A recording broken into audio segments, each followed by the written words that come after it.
Osmania university arts కళాశాల ముందు ఈరోజు విద్యార్థులు, రీసెర్చ్ స్కాలర్సు, ప్రొఫెసర్లు, విద్యార్థి సంఘాల సమక్షంలో ఈ నెల 22వ తేదీన ఆర్ట్స్ కళాశాల రూమ్ నెంబర్ 57 వద్ద విద్యార్థులు, ప్రొఫెసర్లు, విద్యార్థి సంఘాలతోటి ప్రొఫెసర్ యోగేంద్ర యాదవ్ గారు, అదేవిధంగా ప్రొఫెసర్ సుకుమార్ సార్ వాళ్ళు ఉస్మానియా యూనివర్సిటీ ఆర్ట్స్ కాలేజ్ వద్దకు వస్తూ ఉన్నారు.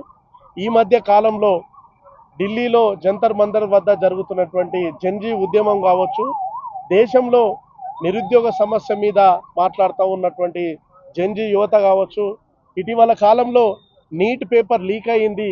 ఆ పేపర్కి లీకు కారణమైనటువంటి కేంద్ర విద్యాశాఖ మంత్రి రాజీనామా చేయాలని పెద్ద పోరాటం జరిగింది. విద్యార్థుల పోరాట ఫలితంగా కేంద్ర విద్యాశాఖ మంత్రి ధర్మేంద్ర ప్రధాన్ గారు రాజీనామా చేయడం జరిగింది. ఇట్లాంటి నేపథ్యంలో దేశంలో నిత్యావసర ధరలు పెరుగుతూ ఉన్నాయి.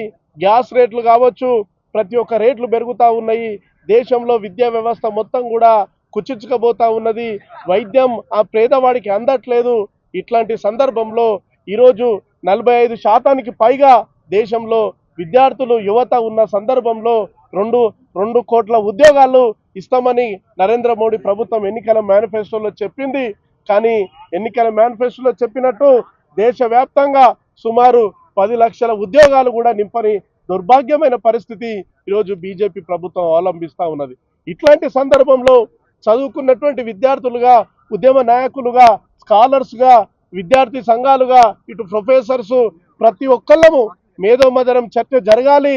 దేశంలో మోడీ ప్రభుత్వం అవలంబిస్తున్నటువంటి నియంతృత్వ విధానాలకు వ్యతిరేకంగా దేశ ప్రజల్ని మొత్తం కూడా చైతన్యవంతం చేసేందుకు ఒక పెద్ద ఇంటెలెక్చువల్ సెమినార్ని ఏర్పాటు చేయబోతా ఉన్నది.